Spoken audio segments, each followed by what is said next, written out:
Matthew chapter 24 verse 36 to chapter 25 verse 30. But about that day or hour no one knows, not even the angels in heaven, nor the Son, but only the Father. As it was in the days of Noah, so it will be at the coming of the Son of Man. For in the days before the flood, people were eating and drinking, marrying and giving in marriage, up to the day Noah entered the ark, and they knew nothing about what would happen until the flood came and took them all away.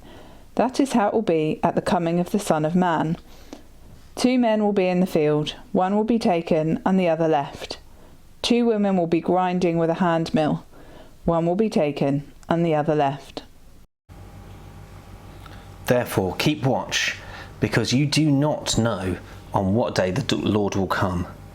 But understand this, if the owner of the house had known at what time of night the thief was coming, he would have kept watch and would not have let his house be broken into.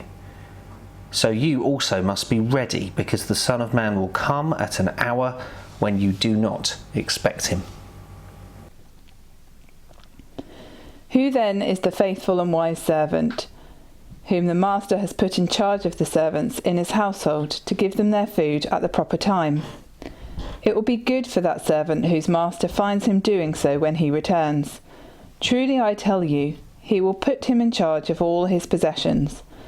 But suppose that servant is wicked and says to himself, "My master is staying away a long time," and he then begins to beat his fellow servants and to eat and drink with drunkards. The master of that servant will come on a day when he does not expect him, and at an hour he is not aware of. He will cut him to pieces and assign him a place with the hypocrites, where there will be weeping and gnashing of teeth.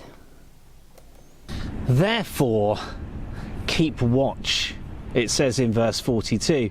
And I need to be really careful about being critical or hypocritical here. My looking skills are pretty legendary in our house, but not in a good way. If I can't see something in about 5 seconds, I give up and I shout for help. Where's the cheese? Oh, hang on. There it is. Has anyone seen my keys? Yeah, just... Oh. Found them. So when the Bible talks about watchfulness, I feel a little unqualified or underqualified to give advice.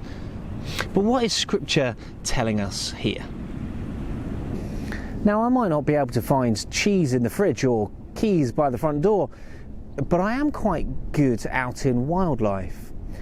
You know, I'm quite good at identifying birds and fish. I can watch all day long if I have the opportunity.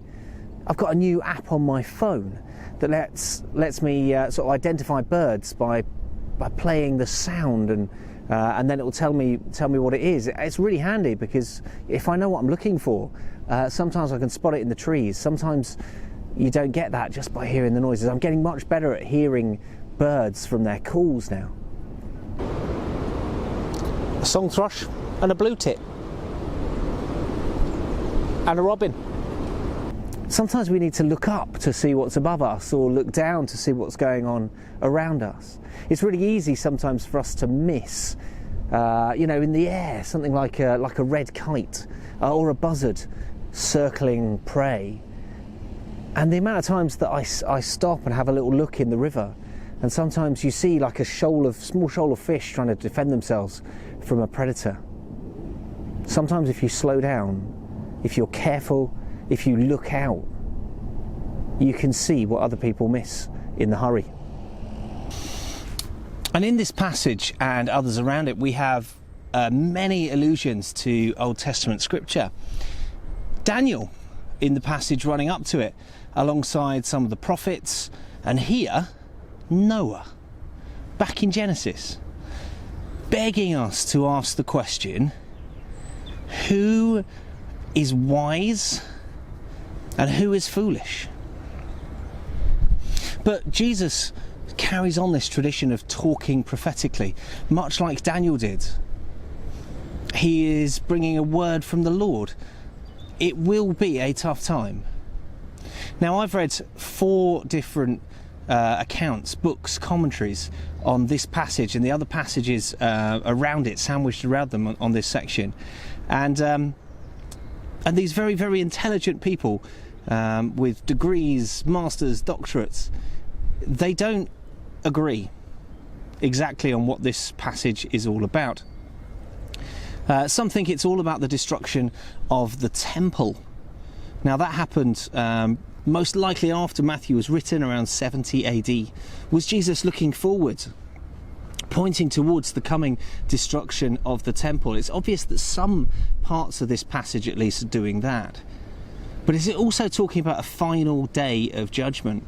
A sorting of the wheat and the chaff, a separating of the goats and the sheep? Others think it's got a dual meaning, where Jesus is pointing to both these future coming moments with the same words. Very, very clever. And some think we need to hold the tension of this all together. A lot of very, very clever people over many years have read these passages quite differently. And people within our own congregation, you guys, you'll probably disagree about exact interpretations of these passages. And it's worth saying that. Let's hold these moments in tension, and if we disagree, let's disagree well. Let's continue with our journey through Scripture. At that time the kingdom of heaven will be like 10 virgins who took their lamps and went out to meet the bridegroom. 5 of them were foolish, and 5 were wise. The foolish ones took their lamps, but did not take any oil with them. The wise ones, however, took oil in jars along with their lamps. The bridegroom was a long time in coming, and they all became drowsy and fell asleep. At midnight, the cry rang out, "Here's the bridegroom, come out to meet him." Then all the virgins woke up and trimmed their lamps.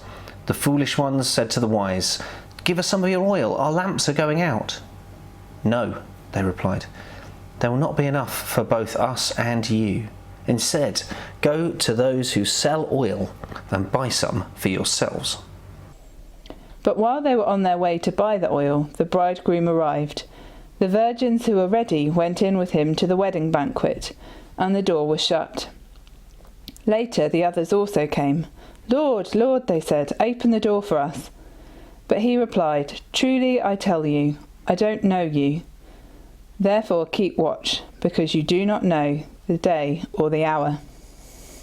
Therefore, keep watch, because you do not know the day or the hour. There is a lot of meaning in this parable. Too much to go into in a short video like this. Just know that some of these young ladies celebrating the wedding, well, they weren't ready, they weren't prepared. Some were on the lookout. They were prepared, they got everything they needed. Some were surprised when the bride arrived. Now, there's some cultural information around Jewish weddings that would be beneficial for you to look over if you have time. Find a good book and look into it. Right at the end of this parable, there is a warning. Therefore, keep watch, because you do not know the day or the hour. Let's carry on our journey. Again, it will be like a man going on a journey, who called his servants and entrusted his wealth to them. To one he gave 5 bags of gold, to another 2 bags, and to another 1 bag, each according to his ability. Then he went on his journey. The man who had received 5 bags of gold went at once and put his money to work and gained 5 bags more. So also the one with 2 bags of gold gained 2 more. But the man who had received 1 bag went off, dug a hole in the ground, and hid his master's money. After a long time, the master of those servants returned and settled accounts with them. The man who had received 5 bags of gold bought the other 5. "Master," he said, "you entrusted me with 5 bags of gold. See, I have gained 5 more." His master replied, "Well done, good and faithful servant. You've been faithful with the things. I will put you in charge of many things. Come and share your master's happiness." The man with 2 bags of gold also came. Master, he said, you entrusted me with 2 bags of gold. See, I have gained 2 more. His master replied, well done, good and faithful servant. You have been faithful with a few things. I will put you in charge of many things. Come and share your master's happiness. Then the man who had received 1 bag of gold came. Master, he said, I knew that you are a hard man, harvesting where you have not sown and gathering where you have not scattered seed. So I was afraid and went out and hid your gold in the ground. See, here is what belongs to you. His master replied, you wicked, lazy servant, so you knew that I harvest where I have not sown and gather where I have not scattered seed? Well then, you should have put my money on deposit with the bankers, so that when I returned, I would have received it back with interest. So take the bag of gold from him and give it to the one who has 10 bags. For whoever has will be given more, and they will have an abundance. Whoever does not have, even when they have, will be taken from them. And throw the worthless servant outside into the darkness, where there will be weeping and gnashing of teeth.